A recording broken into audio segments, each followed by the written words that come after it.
অনেক প্রত্যাশা, বিশেষ করে মধ্যবিত্ত এবং শহুরে মধ্যবিত্ত জনতা, তারা বারবার বাজেটের সময় ফিনান্স মিনিস্টারের বক্তব্যের দিকে অধীর আগ্রহে মুখিয়ে তাকিয়ে থাকেন, এই আশায় যে হয়তো কিছুটা আর একটু বেশি কিছু তাদের প্রাপ্তি হতে চলেছে।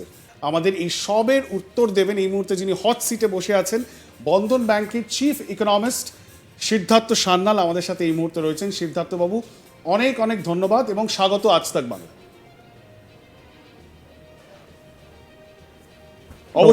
অবশ্যই সবার আগেই আপনাকে জিজ্ঞাসা করি, ইনফ্লেশন বা মুদ্রাস্ফীতি তার উপর কি কোনো ইম্প্যাক্ট ফেলতে চলেছে এই বাজেট? খুব ভালো প্রশ্ন ইন্দ্রজিৎ। আবার আমি বলবো এই বাজেট দ্রব্যমূল্য বৃদ্ধির দিকে নিয়ে যাবে না এই জন্যে আমরা দেখেছি কোনো জায়গায় যেগুলো ইনডাইরেক্ট ট্যাক্স বা জিএসটি খুব বেশি বাড়ানোর প্রবণতা দেখতে পাইনি, বরং কোনো জায়গায় একটু ছাড় দেওয়ার প্রবণতা দেখতে পেয়েছি। অলসো যদি আমি দেখি যে রিজার্ভ ব্যাঙ্ক অফ ইন্ডিয়াও কিন্তু বেশ কিছুদিন ধরে ইনফ্লেশনটাকে কন্ট্রোল করার জন্য খুব ফোকাস থেকেছে, সেই জায়গাগুলো থেকে কিন্তু ইনফ্লেশনের ওপরে খুব খারাপ কোনো প্রভাব এই বাজেটের বা আরবিআই পলিসির আমি একদমই দেখি না। কিন্তু তার মানে কি ইনফ্লেশনের ব্যাপারে আমরা খুব নিশ্চিন্ত থাকতে পারবো? সেটা কিন্তু বলাটা ঠিক হবে না। এই জন্যেই গত কিছু বছরে খুব বেশিভাবে আমরা দেখতে পাচ্ছি যে ওয়েদার রিলেটেড শক, ক্লাইমেট রিলেটেড শক, এই জিনিসগুলো বারবার আমাদের দেশে, আমাদের রাজ্যে এবং আমাদের সারা পৃথিবীতেই খুব বেড়ে গেছে। এর উত্তর কিন্তু বাজেটের মধ্যে নেই এবং এটা কিন্তু বারবারই এসে আমাদের অনেক বেশি বিব্রত করছে। এই জিনিসটা চট করে চলে যাওয়ারও নয়। আরও একটা জিনিস আছে যে গ্লোবালি অনেক জিনিস কিন্তু আমাদের বিদেশের মার্কেট থেকে আসে। বিদেশের মার্কেটে কিন্তু একটা অস্থিরতার জায়গা, অনিশ্চয়তার জায়গা, বিভিন্ন বড় বড় দেশে ইলেকশনের একটা ব্যাপার আছে, সেখানকার আউটকামের ওপর বিদেশের মার্কেট ডিপেন্ড করবে। সেখান থেকে কোনো দ্রব্যমূল্য বৃদ্ধির দিকে যদি কোনো প্রেশার আসে, সেই জিনিসটা কিন্তু তখন অবস্থা বুঝে ব্যবস্থা হিসেবে ট্যাকেল করতে হবে। বাজেটের দিক থেকে আমি কোনো নেগেটিভ ইনফ্লেশনের জন্য দেখছি না, কিন্তু এটার ব্যাপারে এরকম নয় যে আমরা খুব নিশ্চিন্ত হয়ে থাকতে পারবো। আমাদের পলিসি মেকারদের এ ব্যাপারে খুবই কড়া চোখে একটা ভিজিলেন্স যাকে বলে, সেই ভিজিলেন্সটা কিন্তু রেখে যেতে হবে। বেশ, যারা অনেকেই আছেন মধ্যবিত্তের মধ্যে, তারা তাদের স্বপ্নে সাধের বাড়ি কেনেন এবং সেই বাড়িটা কিন্তু কেনেন ঋণের টাকায়। ব্যাংক থেকে তারা ঋণ নেন এবং ঋণ নিয়ে তারা সেই বাড়িটি কেনেন।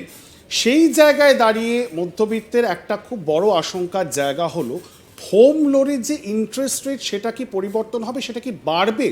আজকে যে বাজেট পেশ করা হয়েছে তাতে কি এমন কিছু রয়েছে যেটার ইম্প্যাক্ট আগামী দিনে হোম লোনের ওপর পড়তে পারে বা রিজার্ভ ব্যাংক রেপো রেট পরিবর্তন করতে পারে? আমি এইভাবে বলবো, আজকাল যেভাবে এই স্ট্রাকচারটা হয়, ব্যাংক যখন হোম লোন দেয় সেটা সরাসরি রিজার্ভ ব্যাংকের যেটাকে রিপো রেট বলে, সেই রিপো রেটের সঙ্গে লিঙ্ক থাকে। মানে ওটার একটা ফর্মুলা, রিপো রেট বাড়লে হোম লোনের রেট বাড়বে, রিপো রেট কমলে হোম লোনের ইন্টারেস্ট রেট বা ইএমআই কমবে। এই জন্য আমরা দেখেছি 2022 এবং 2023 সালের শুরু অবধি আমাদের সবার কিন্তু হোম লোনের ইএমআই অনেকটা করে বেড়ে যাচ্ছিল।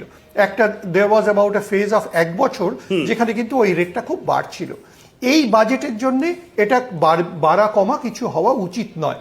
আরেকটা জিনিস আছে, আগামী দিনে একটা আশার জায়গা আছে যে কোনো সময় রিজার্ভ ব্যাংক হয়তো একটু ইন্টারেস্ট রেট কাট করবে, অনেকটা কাট করবে এরকম আশা নেই, কিন্তু একটু ধরুন 0.5% থেকে 1% কাট করার একটা সুযোগ হয়তো রিজার্ভ ব্যাংকের কাছে পরের বছর, আগামী বছর আসতে পারে। সেটা হলে হোম লোনের ইএমআই একটু কমবে। সেই জন্য ইমিডিয়েটলি হোম লোনের রেটের বা ইএমআই এর ওপর কোনো ইমিডিয়েট পরিবর্তন হবে না, কিন্তু রিজার্ভ ব্যাংক রেট চেঞ্জ করলে আশা করা যায় সেই রেটটা একটু কমের দিকেই যাবে আগামী বছর, তখন একটু কমার জায়গা আছে। কিন্তু এই প্রশ্নটা যেহেতু ইন্দ্রজিৎ তুমি করেছো, আমি একটা কথা বলে রাখতে চাই। একটা কিন্তু খুব ইন্টারেস্টিং মুভ আমরা দেখতে পেয়েছি। আমরা যখন একটা বাড়ি কিনে সেই বাড়িটাকে আবার পরবর্তীকালে বিক্রি করে, অনেক মধ্যবিত্ত মানুষেরই মানসিকতা থাকে, আমি একটা ছোট বাড়ি আজকে কিনলাম, কিছুদিন পরে 5 বছর 10 বছর পরে সেই বাড়িটা বিক্রি করে আরেকটু বড় বাড়িতে যাওয়ার যখন চেষ্টা করছি, সেই সময় একটা ট্যাক্সের ব্যাপার, একটা ট্যাক্সের capital gain tax, exactly capital gain ট্যাক্সের যে ব্যাপারটা আছে, সেখানে একটা টেকনিক্যাল টার্মে বললে একটা ইন্ডেক্সেশনের বেনিফিট পাওয়া যেত, যে সময়ের সঙ্গে সঙ্গে বাড়ির দাম যেমন বাড়ছে তার উপরে বেস করে আমার ট্যাক্স লায়াবিলিটি কনসিডার করা হতো। সেই ইন্ডেক্সেশন বেনিফিটটা কিন্তু সরানোর কথা হচ্ছে। সেটা কিন্তু একটু একটা আমাদের সবাইকে সেই ব্যাপারটা কিন্তু নতুন করে মাথায় রাখার ব্যাপারটা শিখতে হবে। শর্ট যে টার্মে এখন 15 থেকে থেকে আমরা যে 20% calculation বাড়ানো, করবো, এই শর্ট নিয়মে টার্মে যদি কোনো সিদ্ধার্থ change বাবু না হয়, 15 থেকে 20% বাড়ানো capital gain tax, if I am not mistaken, short টার্মে 15 থেকে 20%, এটা কি অন এক্সপেক্টেড লাইন্স নাকি এটা একটা স্টিপ হাইক? আমি খুব আনএক্সপেক্টেড ওটা বলবো না, তার কারণ গত কিছু মাস ধরে শেয়ার মার্কেটের অ্যাক্টিভিটি আমাদের দেশে খুব বেশি বেড়েছিল এবং সেখানে অনেক সময় সরকার, রিজার্ভ ব্যাংক, সেবির চেয়ারম্যান এরকম অনেকেই কিন্তু নিয়ার শর্ট টার্ম গেইনের ব্যাপারে আনসার্টেনটি এবং এখানে যদি কোনো স্পেকুলেশন থাকে সেটার ব্যাপারে একটু কিন্তু কনসার্ন প্রকাশ করেছিলেন। সেই জন্য শর্ট টার্ম ক্যাপিটাল গেইনের রেটটা যে একটু বেড়েছে তাতে ভালো মন্দর কথা বলবো না, কিন্তু এটা একদম আনএক্সপেক্টেড ছিল না, এটা হয়তো অনেকের হিসেবের মধ্যে ছিল। এটা একটা ভাবার বিষয় যে গত কয়েক বছর আগে এই রেটটা অনেক কম ছিল, তার তুলনায় প্রায় দ্বিগুণের কাছাকাছি রেটটা চলে যাচ্ছে খুব অল্প দিনে। সেই ব্যাপারটা আমাদের আবার নতুন করে অভ্যস্ত হতে হবে। আমি কিন্তু অনেক বেশি কনসার্ন থাকবো এই যে মানে হোম প্রপার্টি, তাতে যে ইন্ডেক্সেশনের বেনিফিটটা যদি চলে যায়, আমার মনে হয় সরকারকেও মানে একটু সতর্ক থাকতে হবে।